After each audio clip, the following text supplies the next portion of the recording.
Have you ever felt like your passion was fading, that your fire was burning low?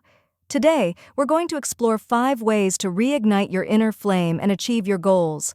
The first step to lighting your internal fire is to find what truly excites you. Explore different hobbies, interests, and passions until you discover what makes your heart race. Once you've found your passion, set clear and achievable goals that align with it. These goals will give you a sense of purpose and direction. The people you surround yourself with can have a profound impact on your motivation. Seek out positive and supportive individuals who will encourage you to pursue your dreams.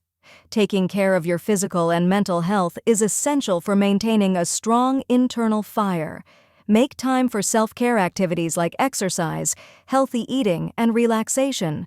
Challenges are inevitable on the path to success. Embrace them as opportunities for growth and learning. The more challenges you overcome, the stronger your internal fire will become. Lighting your internal fire is a journey, not a destination. By following these 5 steps, you can reignite your passion, achieve your goals, and live a fulfilling life.